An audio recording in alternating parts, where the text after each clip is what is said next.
이제 우리 하나님 말씀, 오늘은 이제 우리가 오늘과 다음 주 두 주에 걸쳐서 그 유명한 사무엘을 공부할 거예요. 우리 지난 주일에 한나를 공부했잖아요, 그렇죠? 사무엘은 바로 그 한나가 기도를 통해 낳은 아들이에요. 그래서 오늘 첫 번째 주제가 뭐예요? 우리가 항상 이 구약의 이름들, 구약의 이 인물들을 공부하면서 제일 먼저 꼽는 것은 뭐예요? 이름 뜻. 이름이 무슨 뜻이라고요? 예? 여기 앞에 보시면 적혀 있죠. 하나님께 구함. 사실은 이걸 적혀 있어서 아는 게 아니라 지난주에 얘기했어요. 지난주에 사무엘 얘기를 마지막에 하면서 사무엘의 이름 뜻은 하나님께 구함이다. 왜 그렇게 지었다고 그랬어요? 하나님께 구해서 얻었으니까. 그래서 그런 의미로 하나님께 구함이라고 하는 의미로 사무엘이라는 이름을 지어놨어요. 또 그런 의미만 있는 것이 아니라 놀랍게도 이 부모가 아마 기도 속에서 낳은 자식이라 그런지 감동받은 바대로 이 사무엘이라는 이름으로 지어줬는데 또 하나의 의미가 있어요. 이게 뭐예요? 하나님이 지명하심. 이제 오늘 그 내용을 공부하거든요. 사무엘이 소명받는, 소명, 지명.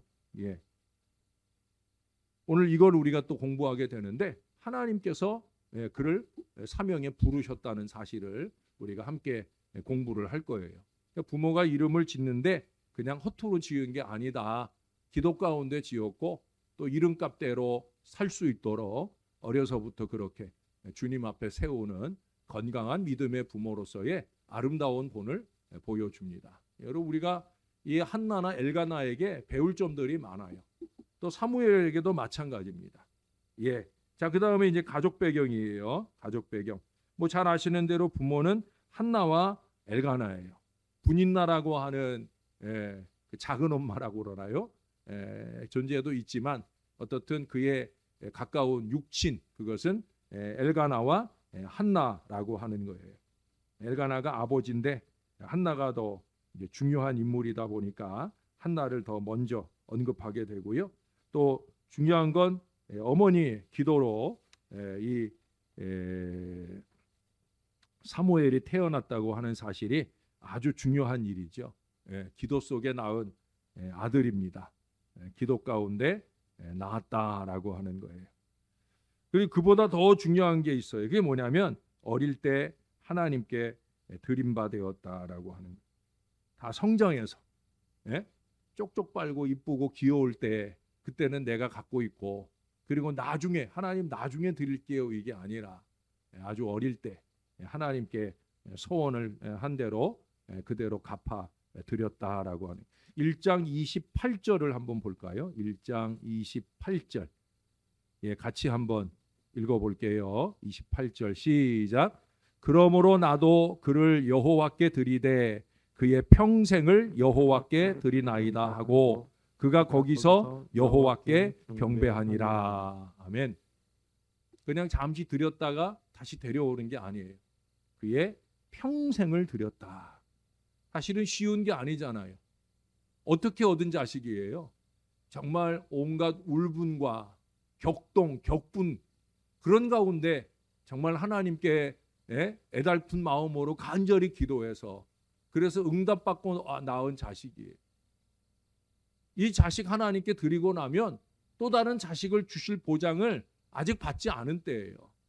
그럼에도 불구하고 그 귀한 자식을 하나님께 드려요. 최고로 귀한 것을 드리는 거예요. 최고로 귀한 것. 그렇잖아요. 여러분, 여러분의 인생에서 무엇이 제일 귀해요? 자식 아닙니까? 저는 지금도 우리 애들 퇴근하고 들어오는 걸 보면 얼마나 귀하고 이쁜지 몰라요. 너무너무 이쁘고 소중해요. 여러분 다 그렇지 않아요? 멀리 떨어져 있거나 가까이 있거나 아주 귀하잖아요. 어떤 분은 아들하고 좀 사이가 나빠졌는데 그 아들이 너무너무 보고 싶은 거야. 이 엄마의 마음을 자식은 몰라. 그러니까 엄마는 늘 애달파하죠. 보고 싶어 해요. 근데 이 자식은 그걸 몰라. 아무렇지도 않고 세상의 즐거움에 빠져 사는데 그런 자식을 하나님께 드리는 거예요. 한나에게 있어서는 우리들의 자식의 개념보다도 더 소중하지 않겠습니까? 그것은 아브라함이 이삭을 드린 것과 다르지 않아요. 믿음의 조상 아브라함도 아예 이삭을 하나님께서 번제로 바치라 할 때 기쁨으로 드렸어요.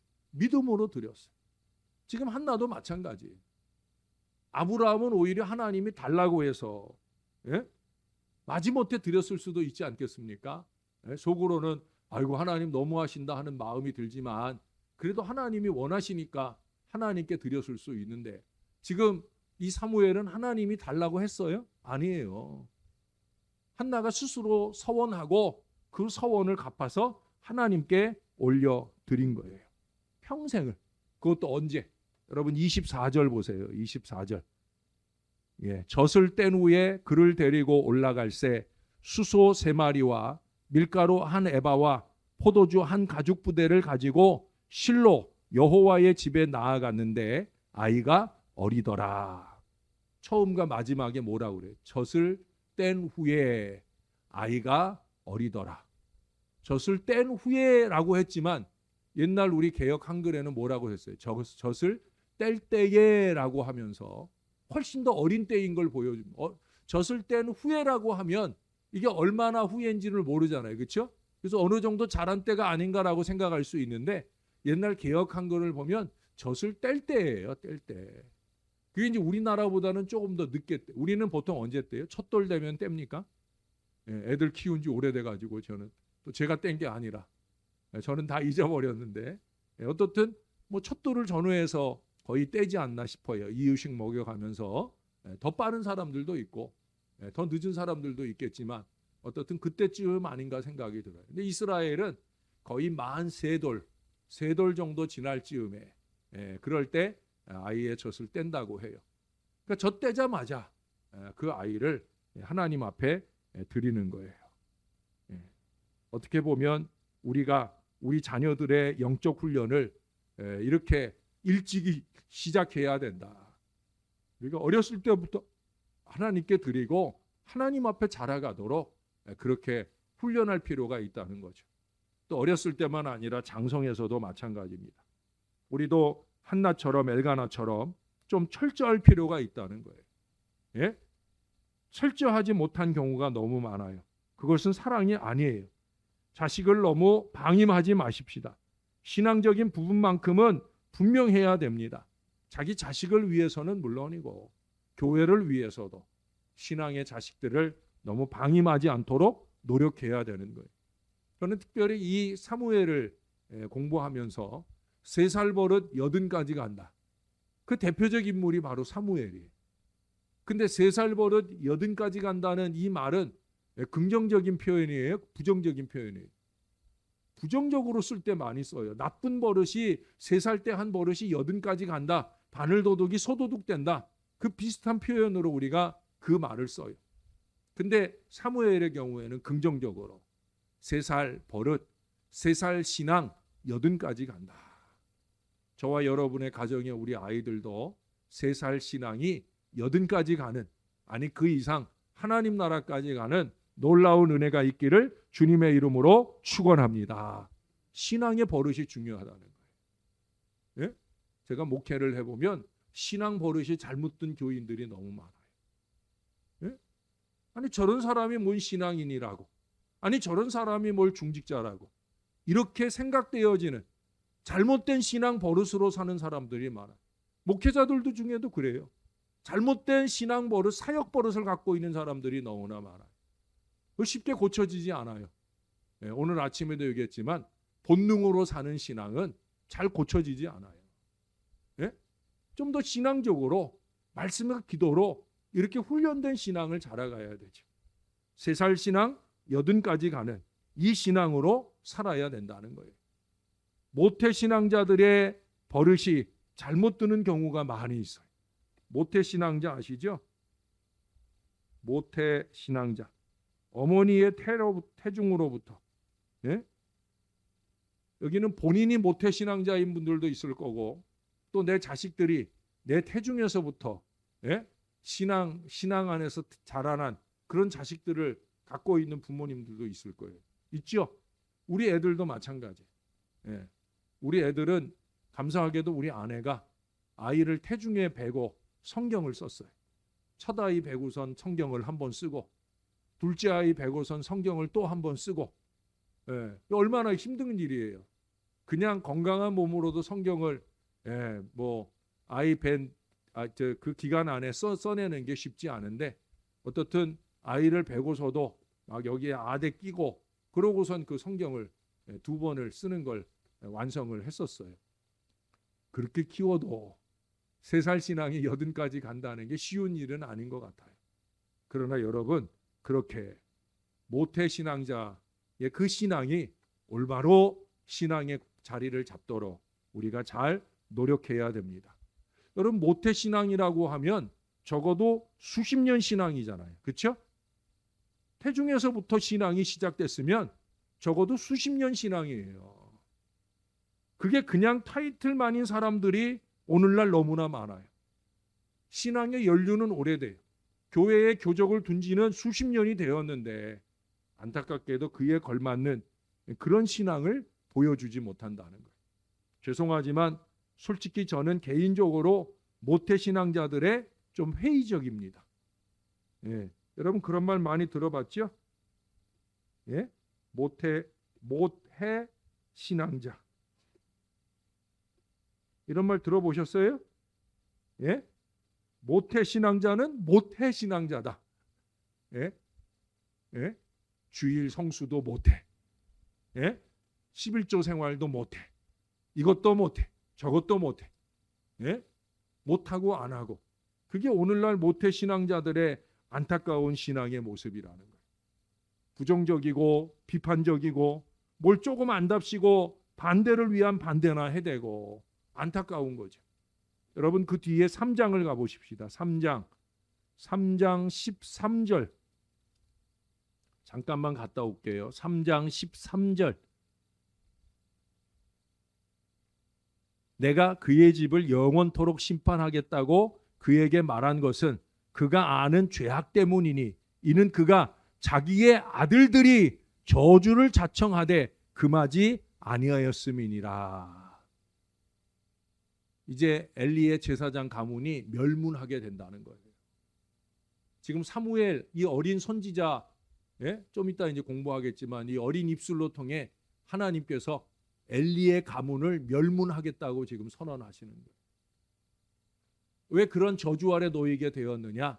그 두 아들의 죄악, 그 죄악 가운데 행하는 모습들을 그대로 내버려 두었다라고 하는 거예요. 이게 하나님 보실 때 너무 심각했다는 거예요. 그래서 안타깝게도 그들을 멸문하게 되는 불행한 결말을 만나게 된다는 거예요. 여러분 신앙적 멸문, 우리가 옛날 같지 않아서 뭐 아들 낳지 못해 갖고 멸문하는 거 이건 아무것도 아니잖아요. 지금 누가 그렇게 뭐 아들 타령하고 뭐 대를 이어야 되고 이런 얘기 별로 안 하잖아요. 예? 근데 신앙의 대는 이어가야 되죠. 왜?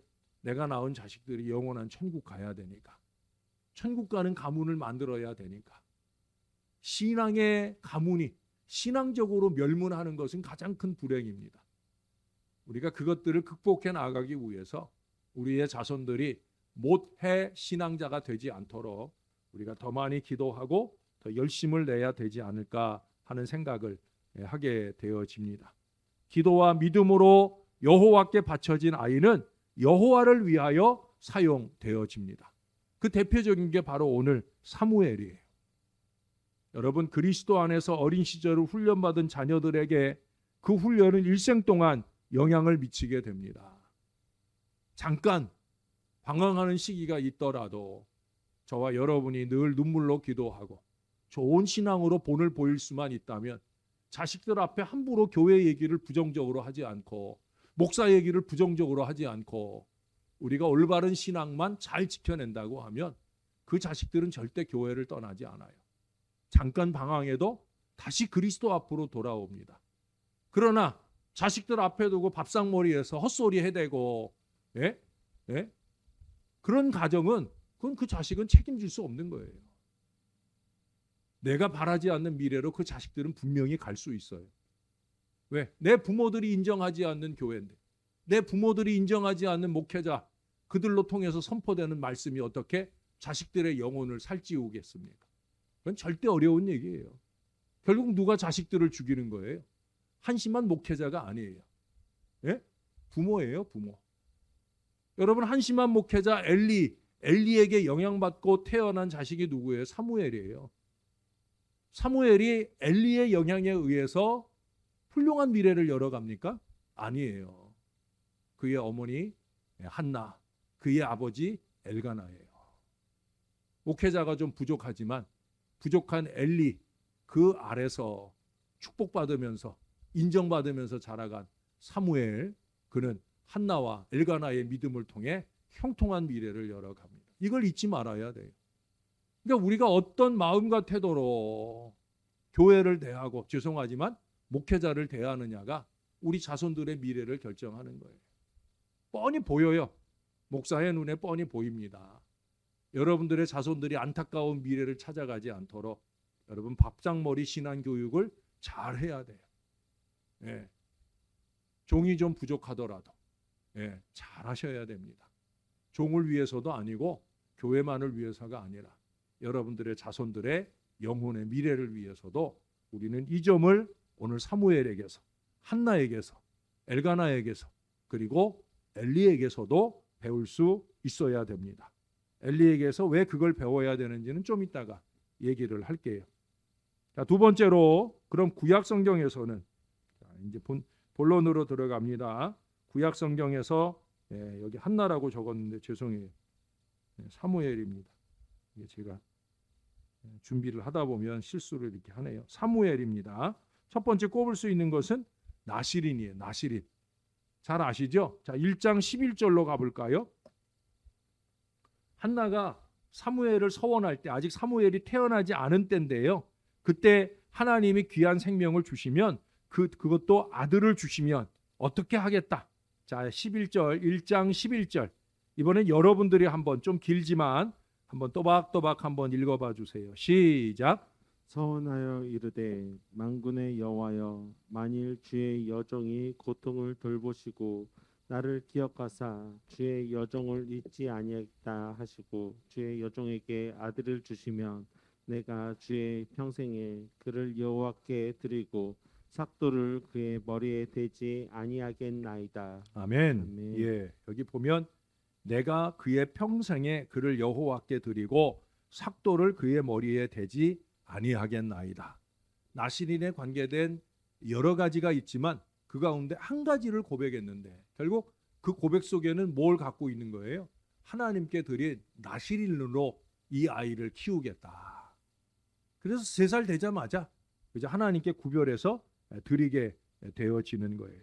여러분 1절을 한번 보시면 거기 에브라임 산지 라마 다임 소빔, 라마 다임 소빔에 에브라임 사람 엘가나라 하는 사람이 있었으니, 여기 지명이 하나 나오죠.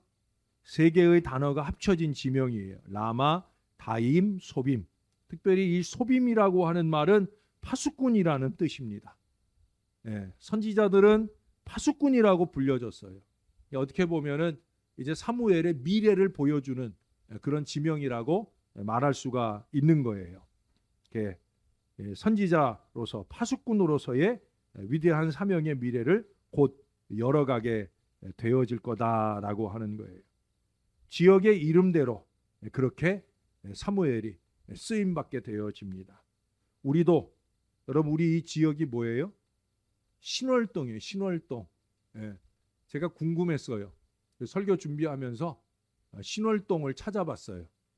검색을 해봤어요. 신월동의 역사는 꽤 오래전에 신월리부터 시작해서 뭐 신양리로 갔다가 또 뭐가 어떻게 되고, 처음엔 영등포 구 안에 있다가 그 다음에 강서구에 편입돼 있다가 그 다음에 강서구에서 양천구가 나뉘면서 양천구로 신월동이 되었다는 거.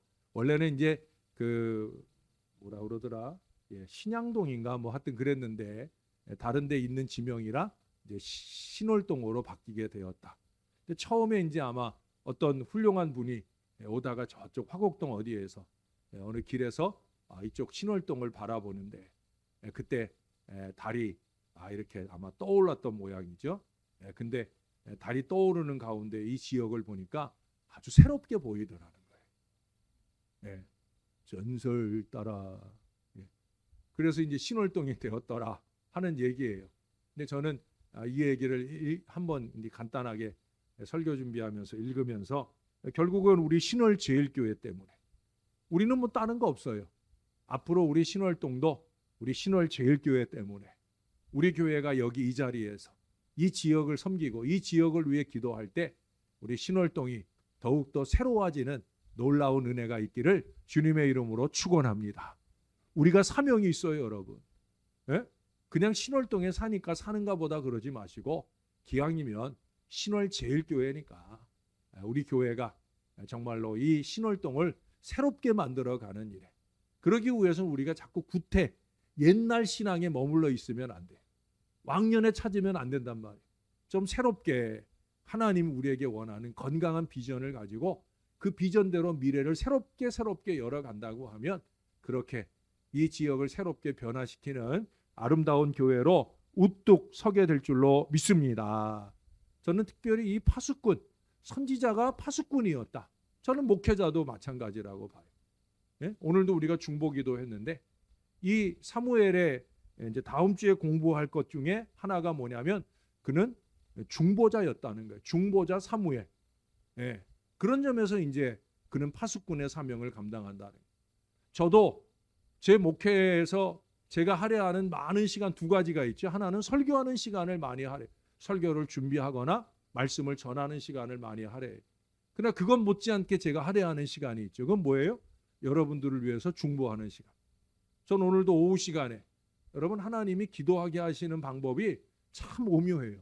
그게 뭐냐면 아침에 제가 산업선교회 영등포 산업선교회라는데 거기 예배를 인도하기 위해서 아침 일찍 조금 일찍 나섰어요. 근데 주차장을 올라가려고 하는데 그 앞에 우회전하려고 하는 차들이 쫙 서 있는데 거기에 눈에 익은 조그만 소형 승용차가 서 있는 거예요.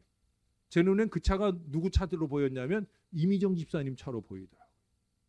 그래서 반가운 마음에 고개를 쑥 빼고 보니까 그 안에서 이미정 집사님도 교회에서 차가 나오니까 여러분 같으면 안 그러겠어요? 교회에서 차가 나오니까 얼마나 반갑겠어요. 근데 이제 우회전해서 가야 되니까 반가운 모양은 제가 봤는데 손도 안 흔들어주고 가더라고요. 이제 아마 급했던 모양이에요. 우회전해서 이렇게 가니까. 근데 이제 나중에 물어보니까 나중에 통화를 하게 됐는데 물어보니까 반갑기는 했는데 목사님이 안 보여서 목사님 계신지 안 계신지 몰라서 아니 우리 아내가 있으면 손 흔들면 안 되나? 농담이고요. 어떻든 그런 생각을 미처 못하고 이제 갔다는 거예요. 근데 이제 제가 가가지고 이제 거기 좀 일찍 도착해서 톡을 보냈지요.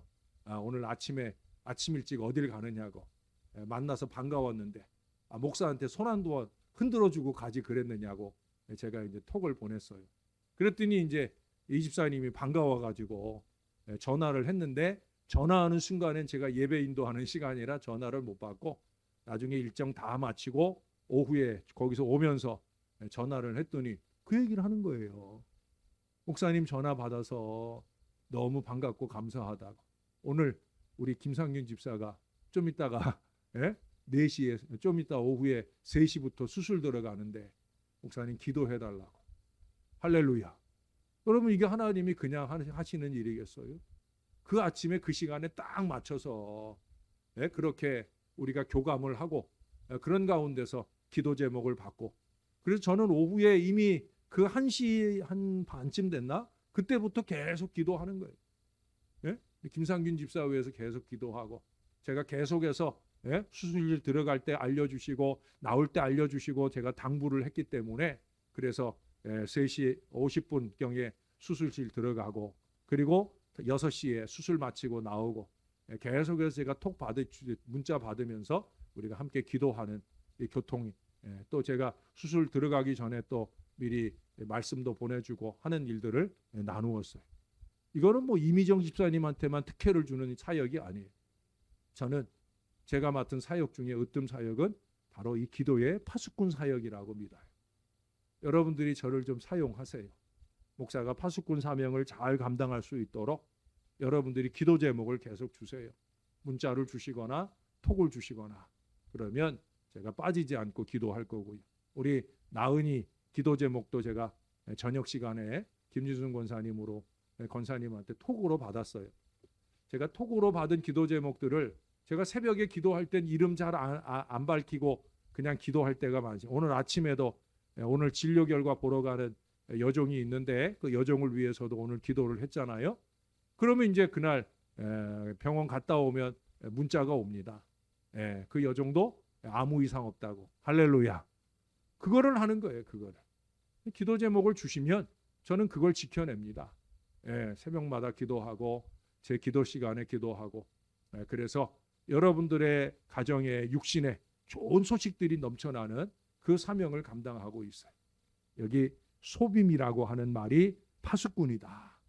여러분 파수꾼이라는 말을 생각할 때마다 부족한 종을 생각하시고 종이 파수꾼 사명을 잘 감당하도록 위에서 기도해 주시면 좋겠습니다. 여기 라마라고 하는 말, 라마 다임 소빔 그랬는데 라마라고 하는 말은 아리마대 아시죠? 아리마대 요셉 하잖아요. 바로 그 아리마대랑 같은 의미의 말입니다. 그러니까 요셉과 고향이 같아요. 아리마대 요셉과 고향이 같아요. 예수님 아버지 요셉 아니고요.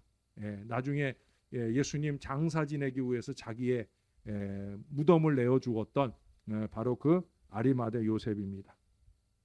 자, 그 다음에 나시린 민수기 6장에 보면 나시린에 대한 얘기가 나와요. 우리가 6장을 찾아보지는 않을 거고요. 몇 가지만 꼽아보면 첫째로 여호와께 전적으로 성별된 제일 중요한 건 나시린에게 제일 중요한 건 순전이에요. 깨끗하게 평생을 드리는 거예요. 그래서 그 가운데 제일 마지막에 적고 있는데 마지막에 적는 걸 먼저 얘기하냐면 하는 게 뭐냐면 죽은 시체를 접촉하지 않는 거예요. 심지어 자기 부모가 죽었더라도 그러니까 장례에 참관하지 않아요. 시체의 부정을 타지 않도록. 이게 얼마나 철저하게 드려져야 되느냐 하는 거예요. 예? 부모의 장례까지도 치르지 않는단 말이에요. 나신으로 구별됐다고 하면 후레자식이 아니에요. 왜? 나시린 헌신이 서원이 나시린 서원을 지키는 게 더 우선이니까. 그래서 평생을 이 순전을 지켜내면서 헌신하게 되는 것이 바로 나시린이에요. 세례 요한이 나시린이에요.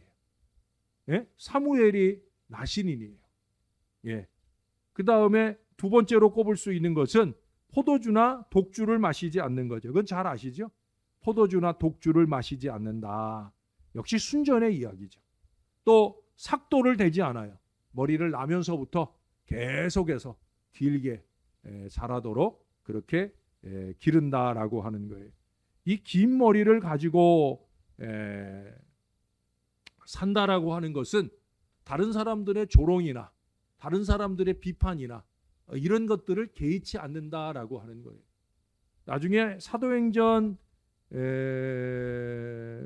고린도전서 11장에도 가보면 그런 말씀이 나오는데 이 머리를 깎지 않고 쭉 머리를 자르지 않고 쭉 자라게 길렀다라는 걸 통해서 사람들이 두 가지를 생각하는 거예요. 첫째는 하나님께 성별된 사람이구나라는 걸 알 수 있는 거예요. 두 번째는 저 사람은 우리가 하나님 때문에 아무리 저 사람을 비난하고 비판하고 흉을 보아도 이만큼도 꼼짝도 하지 않는 사람이다. 이게 엄청난 일이에요. 그러니까 나시린이 그 머리 때문에 손가락질을 받는 게 아니라 예수님 때문에 하나님 때문에 그때는 하나님 때문이죠. 하나님 때문에 부끄러운 일을 만나게 되더라도 그것에 개의치 않는다라고 하는 거예요. 왜? 나는 하나님께 드려졌으니까. 또 자기 때문에 하나님이 부끄러움을 당하지 않도록 살아낸다 하는 그런 의미도 그 안에 담겨 있다라고 하는 거예요. 우리는 이 가운데서 배워야 될 게 뭐겠어요? 그리스도인. 여러분 사실은 나시린보다 더 소중한 게 그리스도인이에요. 그리스도인. 나시린은 어쩌면 이 그리스도인을 예표하는 것이라고 말할 수 있겠어요. 그리스도인은 어떻게 살아야 되느냐? 예? 그래서 우리나라 기독교인들은 이제 술 취하지 않는 것도 들어가잖아요. 예? 술 취하여 방탕하지 않는 것. 이 포도주와 독주를 마시지 않는 것. 예. 이 그리스도인은 바로 그런 거룩하고 순전한 것을 지켜내는 이 믿음의 모습까지를 말하고 있는 거예요. 그보다 더 중요한 건 뭐예요? 그리스도인을 자랑스럽게 여겨야 된다. 삶을 좀 잘 살아서 그리스도인인 것이 자랑스러워. 왜 우리가 그리스도인인 걸 감추려고 그래요? 내 삶이 부끄러울 때 그리스도인인 걸 감추려 하잖아요. 그렇게 살지 말자는 거예요. 언제 어느 때 누가 보더라도 그리스도인이다라는 것이 인정될 수 있는 사람으로 꼭 살아야 된다. 그것이 바로 나시린을 공부하는 저와 여러분, 바로 우리들에게 주는 좋은 교훈입니다. 자, 그 다음에 두 번째로 바로 소명의 이야기예요. 아주 중요한 얘기죠. 소명. 하나님께 직접 지명, 부름받았다라고 하는 거예요. 소명. 자, 3장으로 가볼게요. 3장 1절입니다. 아이 사무엘이 엘리 앞에서 여호와를 섬길 때에는 여호와의 말씀이 희귀하여 이상이 흔히 보이지 않았더라. 말씀이 희귀한 시절이었다라고 하는 거예요. 바로 그런 때 하나님께서 이 사무엘을 부르셨다라고 하는 거예요. 거기 2절 말씀을 보십시다. 엘리의 눈이 점점 어두워 가서 잘 보지 못하는 그때에 그가 자기 처소에 누웠고. 사실 엘리는 육신의 눈보다 영안이 어두워진 게 더 문제예요. 공교롭게도 내일 아침 새벽 설교 내용이 뭐냐면 좋은 눈, 나쁜 눈이에요. 어떤 눈이 좋은 눈이냐? 어떤 눈이 나쁜 눈이냐?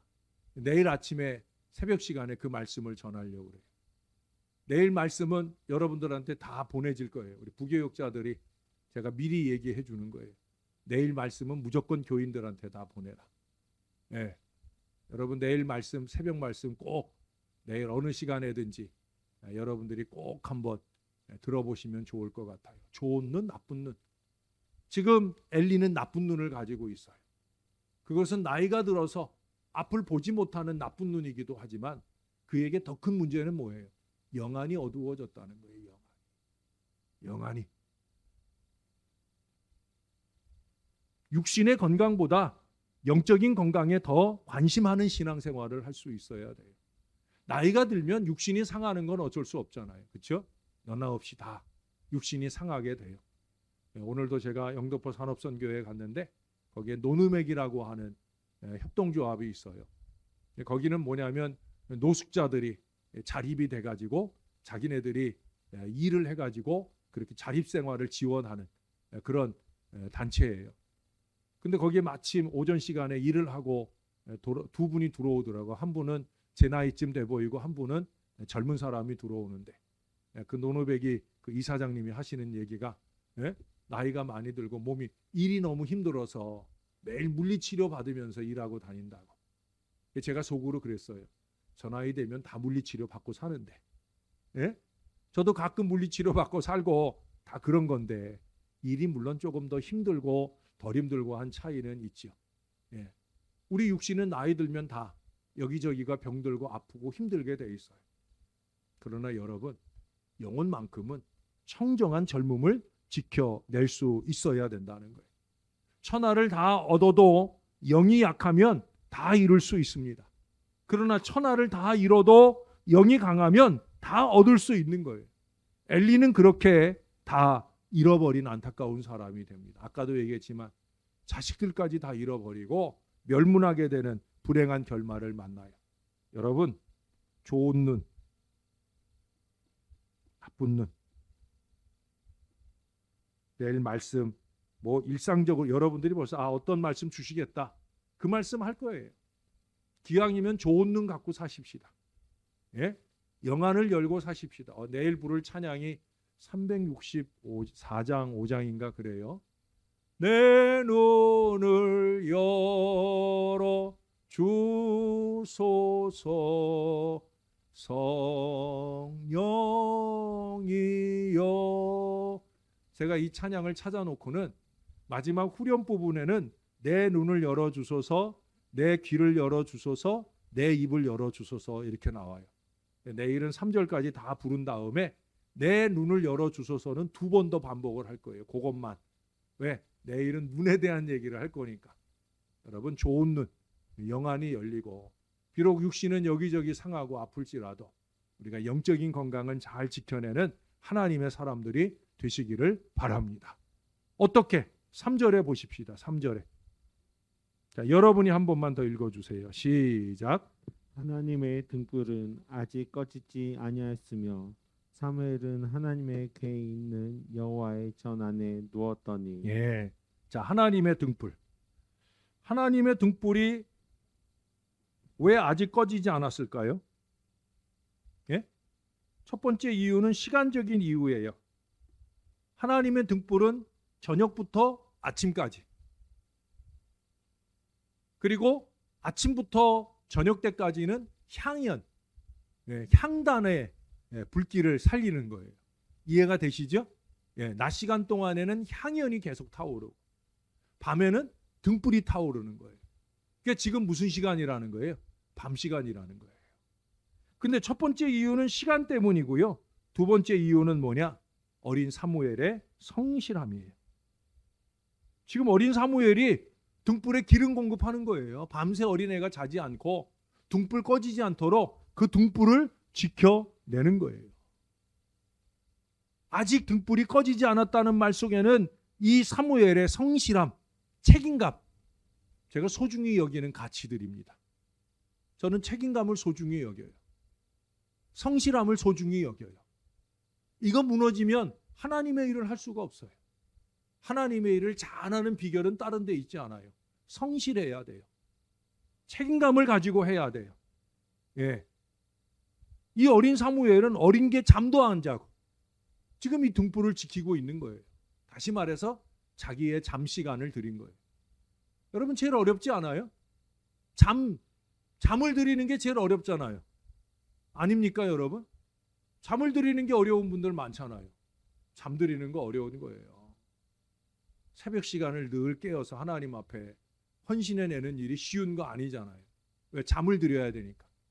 근데 지금 어린 사무엘이 그 잠 시간을 드리고 있는 거예요. 자, 5절로 가볼까요? 5절. 4절부터 보죠. 여호와께서 사무엘을 부르시는지라 그가 대답하되 내가 여기 있나이다. 근데 지금 이게 누구한테 하는 대답이냐면 하나님이 부르셨는데 하나님께 대답을 했다는 게 아니에요. 그 다음 5절을 가보세요. 엘리에게로 달려가서 지금 큰 소리로 예 여기 있어요 하고 먼저 대답을 해놓고 그 다음에 엘리에게 뛰어가는 거예요. 이해가 되시죠? 그래서 엘리에게 가가지고 당신이 나를 부르셨기로 내가 여기 있나이다 하니 그가 이르되 나는 부르지 아니하였으니 다시 누우라 하는지라 그가 가서 누웠다. 예?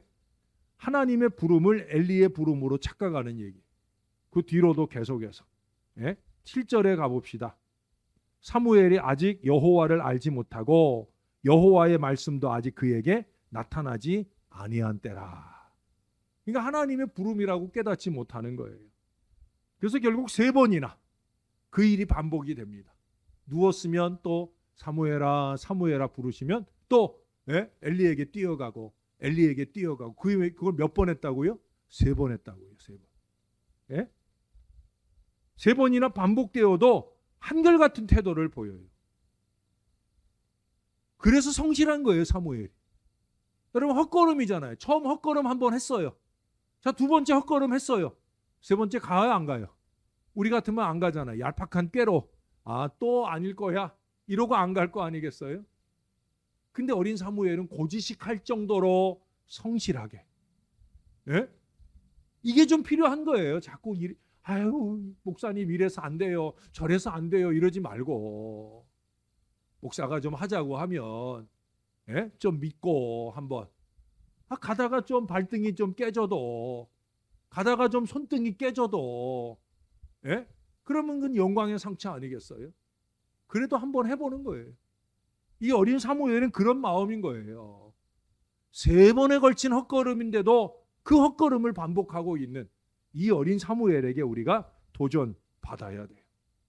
그리고 이제 3번째 돼서야 이제 엘리 제사장이 가르쳐 주죠. 야, 아무래도 이건 하나님이 부르시는 것 같다.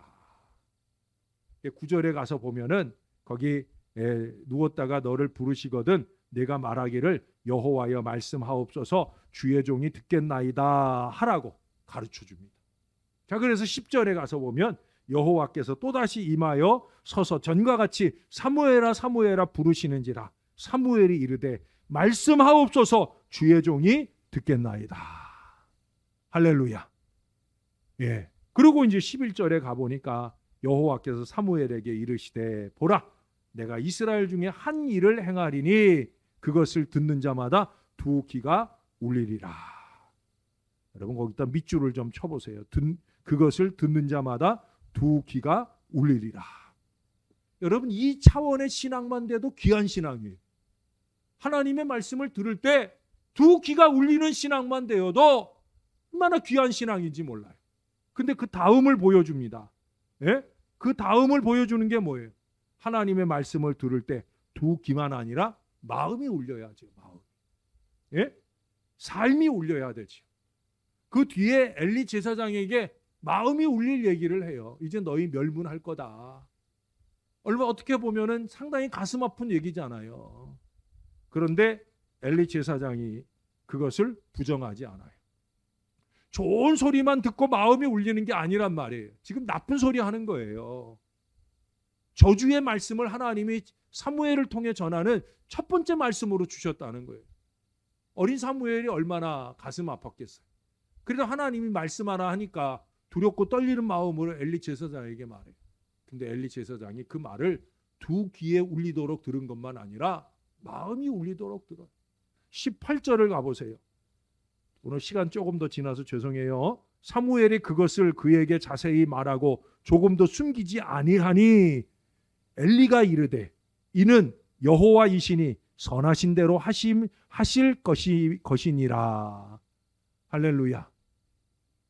여러분 하나님이 자기 가문을 멸망시킨다는 일인데 하나님이 말씀하신 거니까 하나님이 선하신 대로 하실 것이다. 하나님의 말씀으로 인정을 한단 말이에요. 어린 사무엘이 말하는데도 그거 무시하지 않아요. 하나님의 말씀으로 인정을 하고 그 말씀에 마음 울리는 신앙의 고백을 하고 있어요. 여러분 엘리가 잘하는 일은 저는 지금까지 3장까지 보면서 엘리가 잘하는 일이 하나 있더라고요.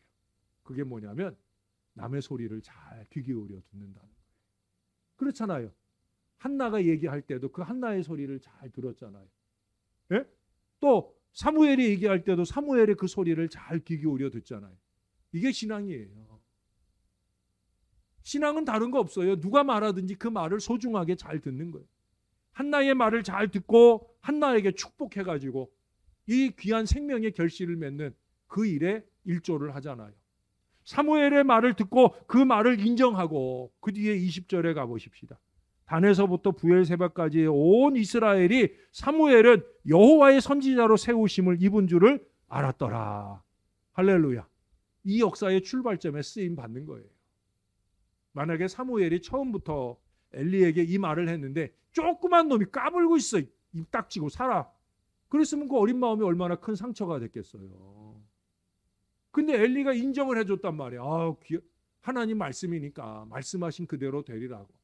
나는 믿는다. 그러니 이 어린 사무엘이 얼마나 용기가 나겠어요. 그래서 다넷에부터 부엘세바까지 온 이스라엘이 사무엘은 하나님의 선지자로 세우심을 입은 줄을 알았더라. 이스라엘의 선지 역사가 시작이 되는 거예요. 사도행전 3장에도 기록되어 있어요. 첫 선지자의 역사가 사무엘로부터 시작돼서 사무엘이 선지 학교를 세우고 이스라엘의 위대한 선지 역사가 시작이 됩니다. 그 뒤 얘기는 다음 주에 마저 하기로 하고 오늘 여기까지만 하겠습니다. 오늘 시간이 많이 돼서 오늘은 제가 한번 기도하고 마무리할게요. 하나님 감사합니다.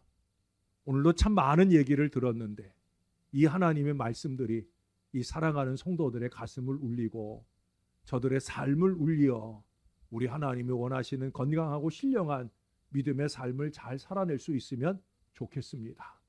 이 사무엘로 통해서 감동받은 바를 주 안에 이루어가는 이 신실한 믿음의 엘리 제사장을 봅니다. 그가 얼마나 잘못 살았는지, 얼마나 잘못 키웠는지, 결국 자식들의 죄악 때문에 멸문하게 되는 불행한 결말을 만날지라도 그는 잘 들으며 그 들은 바를 통해 유익된 그 마지막 역사들을 이루어냈었습니다. 하나님, 우리도 좀 그렇게 살게 해 주옵소서. 부족한 종도 하나님께 잘 들어서 그 들은 바 말씀을 이 사랑하는 백성들에게 잘 전하게 도와주시고, 우리 모든 성도들도 모쪼록 눈이 열리고 귀가 열려서 영안이 열리고 영적인 건강을 잘 지켜서 우리에게 주시는 모든 말씀이 내 삶 가운데 그대로 되리라고 믿고 살아가는 하나님의 사람들 될 수 있도록 우리를 붙들어 주시옵소서. 그래서 말씀이 선포될 때마다, 그 말씀이 결실되어질 때마다 우리의 미래가 하늘의 축복을 나누는 아름다운 미래가 되도록 역사를 더하여 주옵소서.